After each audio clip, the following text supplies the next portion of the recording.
Hello and welcome back. This is Surface Noise. Today's video I am going to be focusing in on a couple albums by a favorite band of mine, and it was The National. These albums came out last year, but it's my first chance to talk about them. So this is the first two pages of Frankenstein and Laugh Track. So going back, predating these albums, the previous releases we had from them were I'm Easy to Find, which is this right here.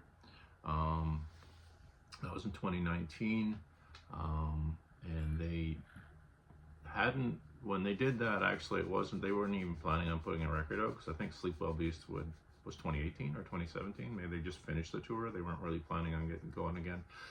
But they got involved with a director who wanted to do some film work with them, and then they wrote some music, and then it just expanded from there, and then they got a bunch of guest female vocalists to work on that, so they had that album. After that, that was 2019, so we headed into the COVID. So they couldn't tour, they couldn't do much with it from that sense. So they did take a break from each other, at least from that, but they all had little projects they did during that time. Matt Berninger did a solo record. This one is called Serpentine Prison. This is a nice deluxe edition. I have a big booklet in here. Yeah, it's in there. Anyway, trust me. This is a double album. This is the whole album. Plus, I got the one that has the extra. I think there's like 5 or 7 tracks that were bonus songs and stuff. But this is a pretty great record. Highly recommended. Also, Aaron Dessner did some work with someone somewhat well known. This is Folklore by Taylor Swift. He did some work with her, writing and producing, and this is the first time I really paid attention to Taylor Swift, to be honest. I played some of her songs, but never really been interested before. But this one, I thought, yeah, I could sense the influence of Aaron Dessner for sure on this, and I really do like this album a lot. And then he also worked on her with Forevermore as well, which similar, but I prefer Folklore. But you can hear his influence on those records for sure. And I believe Bryce Dessner actually may have done some work. He does some classical music at times, so I think he may have done some work in between. I'm not sure about that. I don't have any of that. But anyway, they got back together after all that, and they recorded the first 2 pages of Frankenstein, which upon first listen was a little slow, but I found that the more I listened to this, the more it grew on me. Once Upon a Poolside is the opening track. I listened to that one a lot. It just kept coming up on my when I'm playing on my digital listener. That song always seemed to come up even when I wasn't picking the album per se. This one had 5 singles off it actually, and that surprisingly wasn't one of them.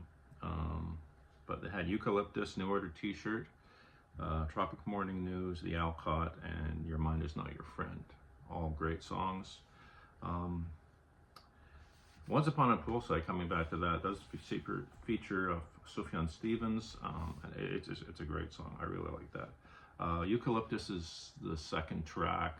One thing I like that they did in that song, which Matt Berninger does on occasion, is he references bands or lyrics from bands or albums by bands. And that one he mentions the Afghan Wigs and the Cowboy Junkies, which is cool. Also, New Order T-shirt, another single, which is the next track. That's a really cool track too, cool song. And they made cool T-shirts for that, which I thought was neat. This Isn't Helping features Phoebe Bridgers. She's actually on 2 songs on here. Your Mind Is Not Your Friend. She also sings on probably just background on that. But I think Your Mind Is Not My Friend is one of my favorite album titles or song titles for by The National. It's pretty cool. Tropic Morning News, a little bit more of a faster, bigger song. Really great though as well. The Alcott, that features Taylor Swift, another single. And there's a number of other songs. There's a couple of other album tracks too, which are quite good. But I find that the more I listen to this, the more I like it. It's growing on me more and more. And I just think it's one of those long game type of albums, you know. Later that year, they kind of surprise released Laugh Track. It only was announced a few days before it came out. Again, this is very similar looking. I mean, the artwork is almost identical. Just this one has the background that wasn't featured in the first 2 pages of Frankenstein cover.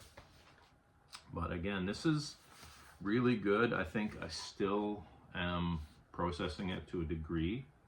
But this was preceded by actually 3 songs that, 3 singles they put out. I didn't even know that they were going to be part of an album, to be honest. They just were released digitally, and I didn't know what was, because they weren't featured on the other album, so I wasn't sure. But that was Alphabet City, Weird Goodbyes, Space Invader. All great songs. Of the 3, my favorite is probably Weird Goodbyes. It's a very kind of bittersweet, you know, sad bastard music type song. You know, very mellow and very cool. I like it a lot. Deep End's a good song too, Falls in Pieces. Surprisingly, it's just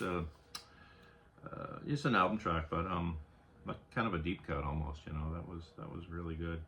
Laugh Track features Phoebe Bridgers. It's also a pretty good tune. And the other one, my favorite song on this, and my favorite song probably of the whole series of these 2 albums, is Crumble, which features Roseanne Cash. It's just a great kind of sad song, sort of a love song type thing. Just very nice, bittersweet song, very cool. And one of my favorites, overall of theirs. I think it's amazing. A couple other popular tracks on here is Tour Manager and Smoke Detector. I believe those are fairly prominent concert features, songs that are popular with the fans for sure.